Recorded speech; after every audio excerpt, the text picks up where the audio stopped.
आदरणीय राष्ट्रपति जी, आदरणीय उपराष्ट्रपति जी, लोकसभा के अध्यक्षा जी, पूर्व प्रधानमंत्री आदरणीय देवेगौड़ा जी, मंत्रिपरिषद के मेरे साथी, सदन के सभी सम्मानित सदस्यगण और विविध क्षेत्र से पधारे हुए सभी वरिष्ठ महानुभाव,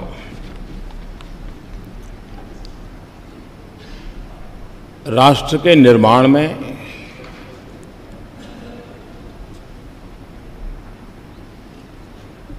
कुछ ऐसे पल आते हैं जिस पल पर हम किसी नए मोड़ पर जाते हैं, नए मुकाम की ओर पहुंचने का प्रयास करते हैं।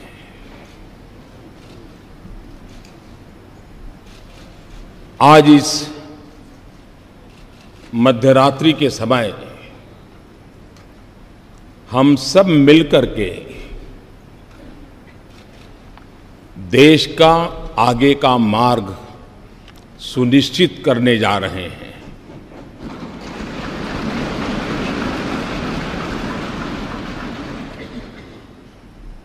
कुछ देर बाद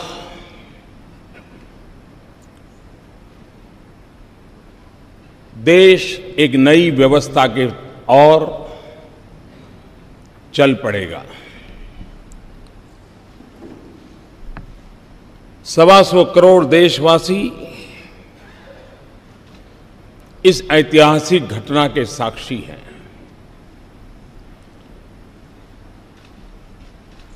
जीएसटी की ये प्रक्रिया ये सिर्फ अर्थव्यवस्था के दायरे तक सीमित है, ऐसा मैं नहीं मानता। पिछले कई वर्षों से अलग अलग महानुभावों के मार्गदर्शन में, नेतृत्व में, अलग अलग टीमों के द्वारा जो प्रक्रियाएं चली हैं, वो एक प्रकार से भारत के लोकतंत्र की, भारत के संघीय ढांचे की, कोऑपरेटिव फेडरलिज्म के हमारे कंसेप्ट की एक बहुत बड़ी मिसाल के रूप में आज ये अवसर हमारा आया है।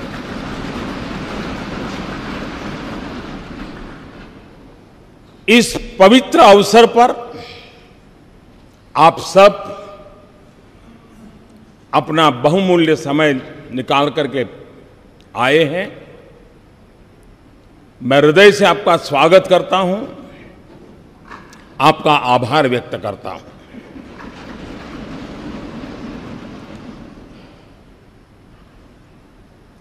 ये जो दिशा हम सब ने निर्धारित की है, जो रास्ता हमने चुना है, जिस व्यवस्था को हमने विकसित किया है, यह किसी एक दल की सिद्धि नहीं है। यह किसी एक सरकार की सिद्धि नहीं है। ये हम सबकी साझी विरासत है। हम सबके साझे प्रयासों का परिणाम है। और रात्रि को 12 बजे इस सेंट्रल हॉल में हम एकत्र आए हैं। यह वो जगह है जिस जगह पे इस राष्ट्र के अनेक महापुरुषों के पद चिन्हों से इस जगह ने अपने आप को पावन किया हुआ है। ऐसी पवित्र जगह पर हम बैठे हैं और इसलिए आज सेंट्रल हॉल की इस घटना के साथ हम याद करते हैं 9 दिसंबर 1946 संविधान सभा की पहली बैठक का ये सभागृह साक्षी है। हम उस स्थान पर बैठे हैं जब संविधान सभा की प्रथम बैठक हुई। पंडित जवाहरलाल नेहरू, मौलाना अब्दुल कलाम आजाद, सरदार वल्लभ भाई पटेल, बाबा साहब आम्बेडकर, आचार्य कृपलानी, डॉक्टर राजेंद्र बाबू, सरोजिनी नायडू, ये सब महापुरुष पहली कतार में बैठे हुए थे। उस सदन में जहां कभी 14 अगस्त 1947 रात को 12 बजे देश की स्वतंत्रता की उस पवित्र महान घटना, ये स्थान उनका साक्ष्य है। 26 नवंबर 1949 देश ने संविधान को स्वीकार किया। यही जगह उस महान घटना का भी साक्षी के रूप में है। और आज वर्षों के बाद एक नई अर्थव्यवस्था के लिए, संघीय ढांचे की एक नई ताकत के लिए जीएसटी के रूप में इसी पवित्र स्थान से बढ़कर के मैं समझता हूं कोई और स्थान नहीं हो सकता है इस काम के लिए।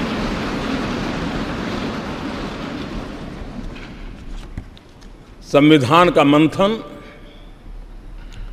2 साल 11 महीने और 17 दिन तक चला था। हिंदुस्तान के कोने कोने से विद्वत जन उस बहस में हिस्सा लेते थे,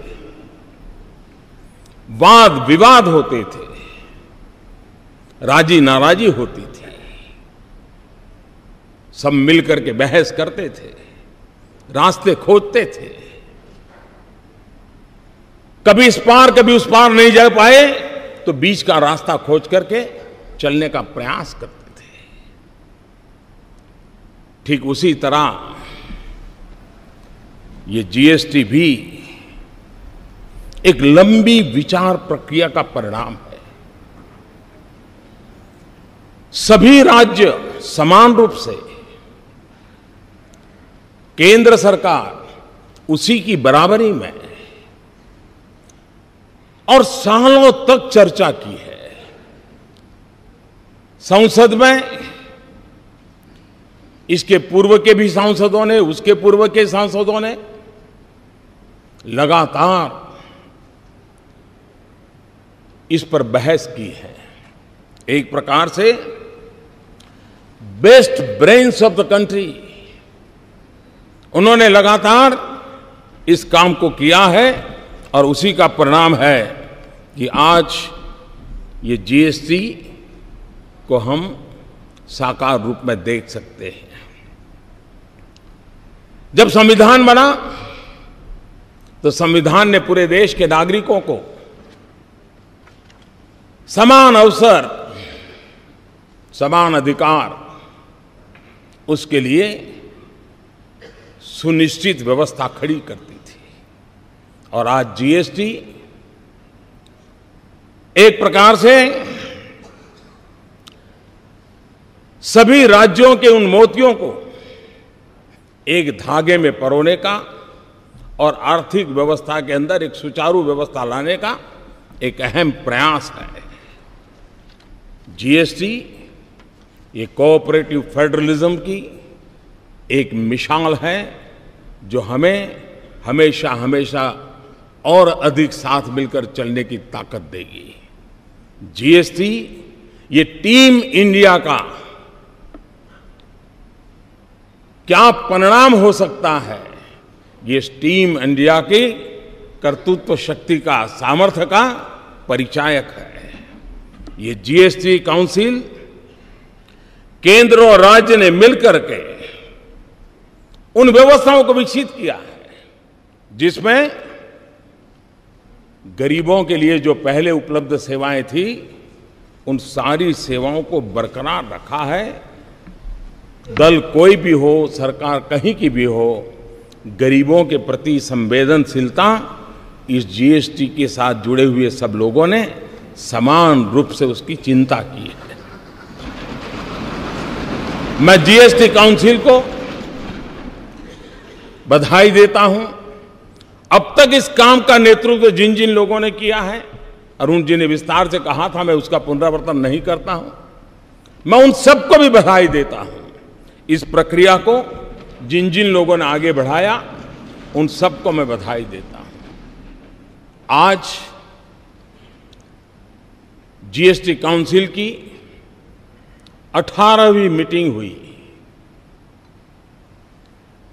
और थोड़ी देर के बाद जीएसटी लागू होगा। ये भी संयोग है कि गीता के भी 18 अध्याय थे और जीएसटी काउंसिल की भी 18 मीटिंगें हुई और आज हम उस सफलता के साथ हम आगे बढ़ रहे हैं। एक लंबी प्रक्रिया थी, परिश्रम थी, शंका आशंकाएं थी, राज्यों के मन में गहरे सवाल थे, लेकिन अथाग पुरुषार्थ, परिश्रम, दिमाग की जितनी भी शक्ति उपयोग में लाई जा सकती है, ला करके इस कार्य को पार किया है। चाणक्य ने कहा था, यद्दुरम यद्दुराद्यम यच्च दुरे व्यवस्थितम तत्सर्वम तपसा साध्यम तपो ही दुर्ति क्रमम। चाणक्य के इस वाक्य ने हमारी इस पूरी जीएसटी प्रक्रिया को बड़े अच्छे ढंग से कहा है। कोई वस्तु कितनी ही दूर क्यों न हो, उसका मिलना कितना ही कठिन क्यों न हो, वो पहुंच से कितनी ही बाहर क्यों न हो, कठिन तपस्या और परिश्रम से उसे भी प्राप्त किया जा सकता है और ये आज हुआ है। हम कल्पना करें कि देश आजाद हुआ, 500 से ज्यादा रियासतें थी। अगर सरदार वल्लभ भाई पटेल ने इन रियासतों को मिलाकर के देश को एक न किया होता, देश का एकीकरण न किया होता, तो भारत का राजनीतिक मानचित्र कैसा होता, कैसा बिखराव होता। आजादी होती लेकिन देश का वो मानचित्र कैसा होता। जिस प्रकार से सरदार वल्लभ भाई पटेल ने रियासतों को मिलाकर के एक राष्ट्रीय एकीकरण का बहुत बड़ा काम किया था, आज जीएसटी के द्वारा आर्थिक एकीकरण का एक महत्वपूर्ण काम हो रहा है।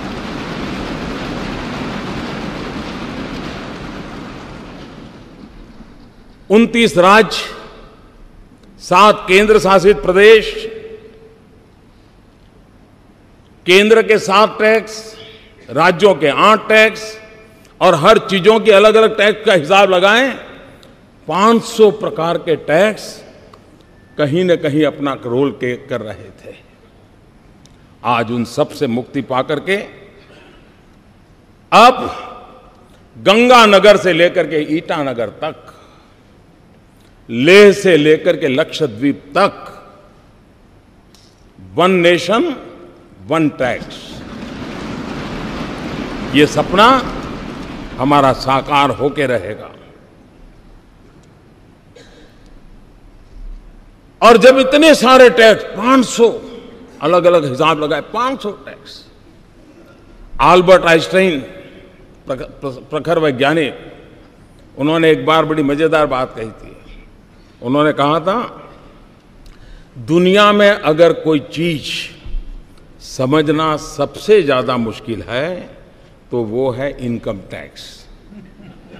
ये आल्बर्ट आइंस्टाइन ने कहा था। मैं सोच रहा था अगर वो यहां होते तो पता नहीं ये सारे टैक्स देख करके क्या कहते, क्या सोचते। और इसलिए,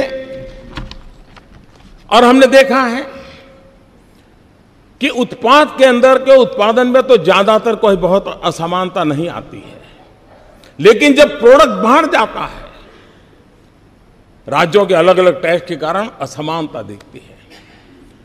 एक ही चीज दिल्ली में एक दाम होगा, 25-30 किलोमीटर दूर गुरुग्राम में दूसरा लगेगा, और उधर नोएडा में गए तो तीसरा होगा। क्यों? क्योंकि हरियाणा का टैक्स अलग, उत्तर प्रदेश का टैक्स अगर, दिल्ली का टैक्स अलग। इन सारी विविधताओं के कारण सामान्य नागरिक के मन में सवाल उठता था कि मैं गुरुग्राम जाऊं तो यही चीज मुझे इतने में मिल जाती है, मैं वही चीज नोएडा जाता हूं तो इतने में मिलती है, और दिल्ली में जाता हूं तो इतने में मिलती है।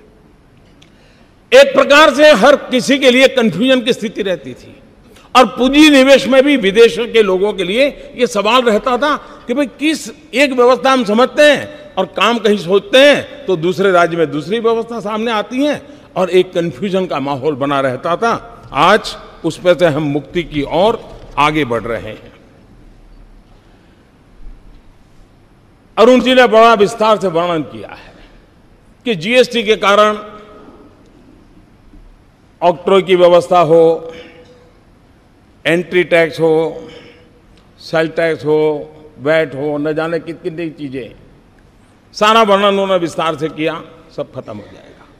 हम जानते हैं कि हम एंट्री के टोल पर घंटों तक हमारे व्हीकल खड़े रहते हैं, देश का अरबों खरबों का नुकसान होता है। फ्यूल के जलने के कारण पर्यावरण का भी उतना ही नुकसान होता है।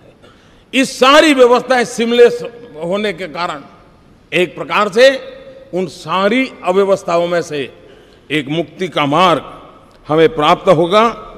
कभी कभार पेरिसेबल गुड़ खास करके समय पर पहुंचना बहुत आवश्यक होता था, लेकिन वो जब नहीं पहुंचता था तो उसके कारण उस पहुंचाने वाले का भी नुकसान होता था, और जो प्रोसेसिंग करता था उसका भी नुकसान होता था। इन सारी जो व्यवहार जीवन की अव्यवस्थाएं थी, उन अव्यवस्थाओं से आज हम मुक्ति पा रहे हैं और हम आगे बढ़ रहे हैं। जीएसटी के तौर पर देश एक आधुनिक टैक्सेशन सिस्टम की ओर आज कदम रख रहा है, बढ़ रहा है। एक ऐसी व्यवस्था है जो ज्यादा सरल है, ज्यादा पारदर्शी है। एक ऐसी व्यवस्था है जो काले धन को और भ्रष्टाचार को रोकने में एक अवसर प्रदान करती है। एक ऐसी व्यवस्था है जो ईमानदारी को अवसर देती है, जो ईमानदारी से व्यापार करने के लिए एक नया उत्साह और उमंग भरने की व्यवस्था इससे मिलती है। एक ऐसी व्यवस्था है जो नए गवर्नेंस के कल्चर को भी लेकर के आती है, और जिसके द्वारा जीएसटी हम लेकर के आए हैं। भाइयों साथियों, टैक्स टेररिज्म और इंस्पेक्टर राज, ये बात कोई नई नहीं है। सब दूर ये शब्द हम सुनते आए हैं। परेशानी भुगतने वालों से हमने उस चिंता को अनुभव किया है, और जीएसटी की इस व्यवस्था के कारण, टेक्नोलॉजिकली सारा ट्रेल होने के कारण अब अफसरशाही, उसके लिए ग्रे एरिया बिल्कुल समाप्त हो रहा है। उसके कारण जो सामान्य व्यापारियों को, सामान्य कारोबारियों को, अफसरों के द्वारा जो परेशानियां होती रही हैं, उससे मुक्ति का मार्ग इस जीएसटी के द्वारा कोई ईमानदार व्यापारी बेवजह परेशान हो, वो दिन इसके साथ खत्म होने की पूरी संभावना इस जीएसटी के अंदर है। इस पूरी व्यवस्था में छोटे व्यापारियों को 20 लाख तक का व्यापार करने वालों को पूरी तरह मुक्ति दे दी गई है, और जो 75 लाख तक है उनको भी कम से कम इस चीजों से जुड़ना पड़े, इसकी व्यवस्था की है। ये बात ठीक है कि स्ट्रक्चर में लाने के लिए कुछ व्यवस्थाएं की है, लेकिन वो मिनिमम व्यवस्थाएं, नाम मात्र की व्यवस्थाएं की गई हैं, और उसके कारण सामान्य मानवी जो है उसके लिए इस नई व्यवस्था से कोई बोझ होने वाला नहीं है। साथियों, जीएसटी की व्यवस्था ये बड़ी बड़ी आर्थिक भाषा में जो बोला जाता है वहां तक सीमित नहीं है। बड़े बड़े शब्द इसके साथ जोड़े जाते हैं, लेकिन अगर सरल भाषा में कहूं कि देश के गरीबों के हित के लिए ये व्यवस्था सबसे ज्यादा सार्थक होने वाली है। आजादी के 70 साल के बाद भी हम गरीबों तक जो पहुंचा नहीं पाए हैं, ऐसा नहीं कि प्रयत्न नहीं हुए हैं, सब सरकारों ने प्रयत्न किए हैं, लेकिन संसाधनों की मर्यादा रही है कि हम हमारे देश के गरीब की उन आवश्यकताओं की पूर्ति में कहीं न कहीं कम पड़े हैं। अगर हम संसाधनों को सुव्यवस्थित ढंग से, और बोझ किसी एक पर न जाए, बोझ स्प्रेड हो जाए, हॉरिजॉन्टल जितना हम स्प्रेड करें उतना ही देश को वर्टिकल ले जाने की सुविधा बढ़ती है। और इसलिए उस दिशा में जाने का काम, अब वो कच्चा बिल पक्का बिल ये सारी खेल खत्म हो जाएंगे, बड़ी सरलता हो जाएगी। और मुझे विश्वास है छोटे मोटे व्यापारी भी ये जो गरीब को बेनिफिट मिलने वाला है वो जरूर उसको ट्रांसफर करेंगे, ताकि गरीब का भला हम लोगों का आगे बढ़ाने के लिए बहुत बहुत काम आने वाला है। कभी कभी आशंकाएं होती हैं कि ये होगा, दिखना नहीं होगा, फलाना नहीं होगा। और हमारे देश में हम जानते हैं कि जब 10th और 12th के रिजल्ट ऑनलाइन देने की शुरुआत की और एक साथ सब गए जब, तो सारा हैंगअप हो गया और दूसरे दिन खबर यही बन गई कि ऐसा हो गया। आज भी काफी इसी चर्चा होती है। ये बात ठीक है कि हर किसी को टेक्नोलॉजी नहीं आती है, लेकिन हर परिवार में 10वीं 12वीं का अगर विद्यार्थी है तो उसको ये सारी चीजें आती हैं। कोई मुश्किल काम नहीं, इतना सरल है। घर में 10वीं 12वीं का विद्यार्थी भी रहता है तो चीजें छोटे से व्यापारी को भी, और वो मदद कर सकता है, रास्ता निकल सकता है। जो लोग आशंकाएं करते हैं, मैं कहता हूं कृपा करके ऐसा मत कीजिए।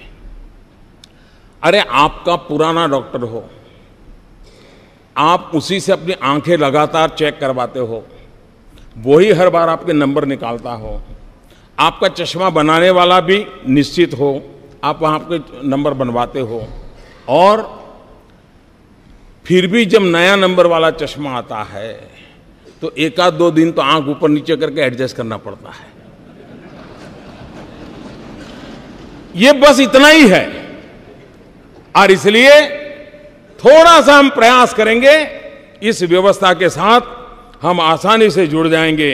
और इसलिए मैं आपसे आग्रह करता हूं कि अफवाहों के बाजार को बंद करें, और अब जब देश चल पड़ा है तो सफल कैसे हो, देश के गरीब जनों की भलाई के लिए कैसे काम हो, उस पर हम दे करके चलें। और तब जाकर के जीएसटी की इस निर्णय का वैश्विक इकोनॉमिक वर्ल्ड में एक बहुत सकारात्मक प्रभाव हुआ है।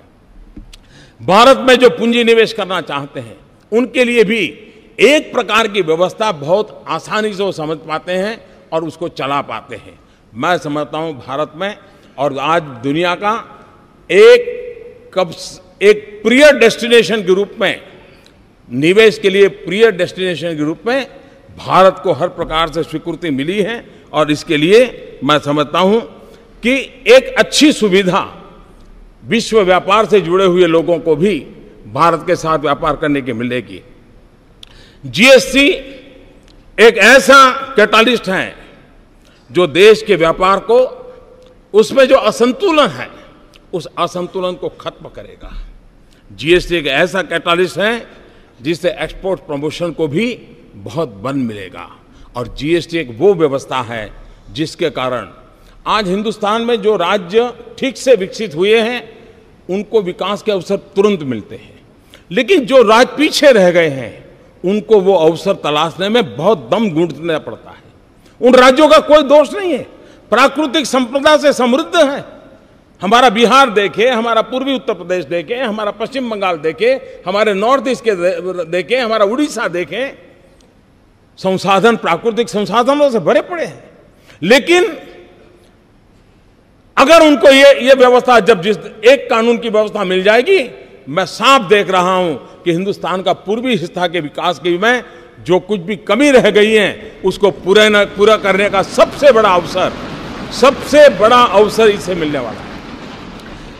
हिंदुस्तान के सभी राज्यों को विकास के समान अवसर प्राप्त होना, यह अपने आप में विकास के राह पर आगे बढ़ने का एक बहुत बड़ा अवसर है।